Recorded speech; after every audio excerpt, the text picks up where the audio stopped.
Mudando de assunto, gente, olha só, um voo da empresa aérea TAP foi cancelado após a companhia descumprir uma decisão liminar que autorizava o embarque de um cão de serviço na cabine da aeronave. O voo era do Rio para Lisboa, Portugal. Um mandado judicial autorizou o cão de serviço Ted a entrar na aeronave com a passageira Ayane Porto. A irmã dela foi diagnosticada com transtorno do espectro autista e, por isso, precisa desse suporte constante do animal. Mas vamos entender, né, o que é esse suporte emocional por parte do animal e o que diz a lei em relação a isso com o advogado Juliano Pessoa. É assunto polêmico que gera muitas dúvidas também, né? O que é esse suporte emocional que o animal pode fazer? Bom dia, Sofia, bom dia, Gilvan, bom dia quem nos assiste. Veja, Sofia, esse é um tipo de animal que ele, como o próprio nome diz, ele serve para dar um suporte realmente emocional àquela criança, aquele paciente, aquela pessoa que tem alguma condição que necessita dessa assistência. Naturalmente, isso precisa ser relatado por um profissional, né, médico, por um psicólogo, um psiquiatra, que traga a necessidade desta pessoa ter esse tipo de auxílio e esse cão se enquadraria. O grande detalhe que nós temos no Brasil ainda é que não há uma regulamentação clara para este tipo de animal. O que nós temos regulamentação e lei desde 2006 é para o cão-guia, que é aquele que assiste as pessoas com deficiência visual. Esse sim tem toda a regulamentação por legislação, por decreto, e aí tudo isso é regulamentado. O que nós enxergamos em decisões como essa que você menciona na abertura é que, por analogia, o juiz equipara este cão de suporte emocional àquele cão-guia e aí sim determina que ele possa adentrar na aeronave. Mas a companhia aérea muitas vezes restringe esse acesso porque a ANAC não obriga, né, as regulamentações da ANAC não obrigam de forma expressa, direta, fica muito a critério de cada contratação de companhia, juntamente com o seu contrato de aviação aqui no país. Então fica de fato muito turbulento e controverso. Existe uma determinação de quais lugares eles podem frequentar? Veja, locais públicos e privados, mas sempre, Gilvan, partindo do princípio que a gente vai estar sempre como base o cão-guia.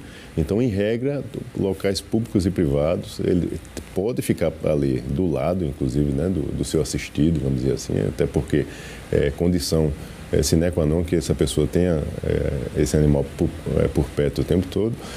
Mas, quando a gente trata do suporte emocional, a gente começa a ter essas ressalvas e aí, principalmente quando a gente trata de companhias aéreas, porque o grande detalhe é que ela pode sim surgir, como foi o caso concreto, tratando do espaço na própria aeronave, bem como do possível risco aos demais passageiros e a própria condição de voo, né? Então, assim, alguns especialistas relatam que pelo fato de não haver um rigor maior como há no cão-guia, de exigir que esse animal seja extremamente treinado, por mais que já existam centros especializados no país que já oferecem esse tipo de treinamento também para esse cão de suporte emocional, mas na prática, por não haver regulamentação, você não teria como ter certeza de que aquele animal, numa situação extrema, de uma turbulência, por exemplo, ele não reagiria de forma a colocar em risco aquele voo. Nesse caso em específico, o voo foi cancelado e o animal não viajou. Qual foi a justificativa da companhia e como foi que se resolveu o problema? Olha, na realidade foram 3 tentativas, né, que a família fez. As 3 foram indeferidas. Pela mesma empresa. Exatamente. Então, na primeira, a própria paciente, né, a pessoa inserida no TEA estava e ela teve que voar sem o seu animal. Na segunda tentativa... E qual é a alegação da empresa? A alegação é justamente isso, que ela não teria condições por conta do espaço da aeronave e pela segurança, que é o que ela preza de não colocar ali qualquer risco, né, para os demais passageiros. Se acontecesse uma turbulência, acontecesse alguma coisa, não sabia exatamente o que poderia acontecer, qual seria a reação desse animal. A grande ressalva, Sofia e Gilvan, que a gente traz nesse tipo de caso é que, no caso concreto, nós tínhamos uma decisão judicial.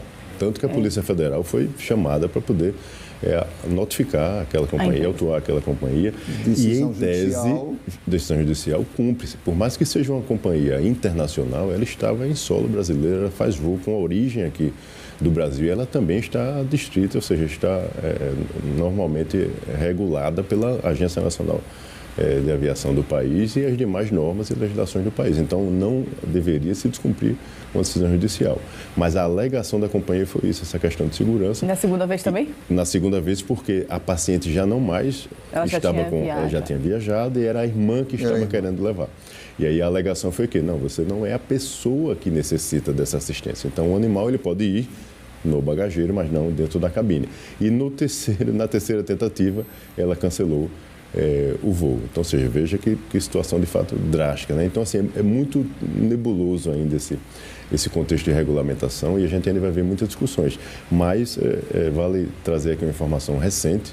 Há 10 dias, o próprio STJ se debruçou sobre um caso concreto e definiu que, a quarta turma do STJ, definiu que, em regra, não se equipara esse cão de suporte emocional ao cão-guia. Uhum. Então, veja, é diferente, né, Júlio? Exatamente. Júlio, só para a gente entender, ele é diferente do cão-guia? Porque o cão-guia, você tem a certeza, Gilvan, de que ele passou por todo aquele treinamento que é exigido pela norma, pela regulamentação. Então, ele tem certificação, ele tem tudo que se exige dentro da regulamentação. Para você ter uma ideia, esse tipo de animal, ele consegue ficar muitas vezes 24 horas sem beber água, sem se alimentar e sem, consequentemente, fazer suas necessidades fisiológicas. Então, ou seja, é um animal extremamente treinado, além de todo o contexto de ter habilidades para dar suporte, de fato, a uma pessoa que está tendo uma convulsão, uma crise. Então, ou seja, ele consegue assistir de forma ativa. Então, passa 2, 3 anos, às vezes, para poder se treinar um animal como esse. É como nós falamos, o suporte emocional, já há centros especializados espalhados pelo país que também trazem esse tipo de contexto de treinamento, sim. Também dispõe de certificado, sim, mas ainda sem regulamentação. E aí a gente espera que o Congresso Nacional, de repente...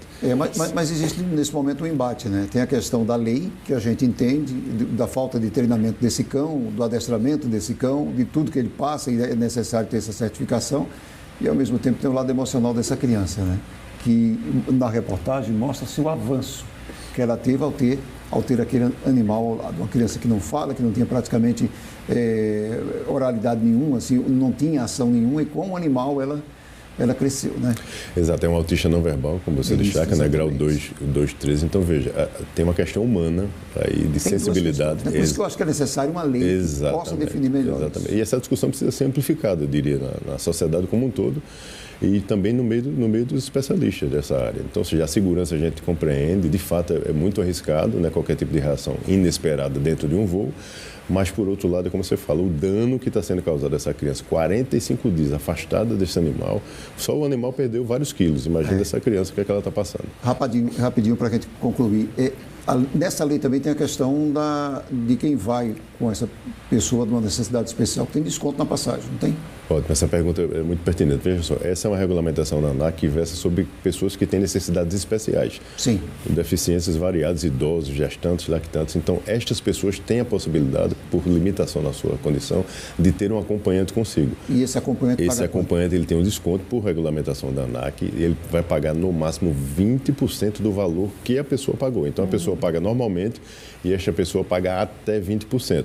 Mas isso também é importante que as pessoas busquem no site das companhias, que tem formulários que precisa preencher, mandar relatórios médicos, ou seja, várias documentações, mas o direito existe. É um caso que chama atenção porque existem muitas companhias que fazem esse transporte naturalmente, né? Inclusive, foi um caso que teve essa repercussão pela negativa da própria empresa, né? Exato. Existem companhias, inclusive locais brasileiras, que fazem, mas elas fazem com algumas condições específicas, entende, Sofia? Então, alguns estados, sim, alguns países como a Argentina, sim, a própria Latam, se não me engano, ela já faz, então, ou seja, existe, mas cada uma com o seu regramento. E aí é difícil para o consumidor ficar sabendo qual é o regramento de cada companhia. Eu tenho uma grande amiga também que foi com seus 2 cães de suporte emocional para Lisboa, mas por uma outra companhia. E ela conseguiu tranquilamente, através do laudo. É muito complicado. Falta uma lei, né? Exato. Que ouça todos os lados e decida. Exatamente. Obrigada, viu, pela participação, por trazer para a gente aqui esses esclarecimentos. Até a próxima. Até a próxima.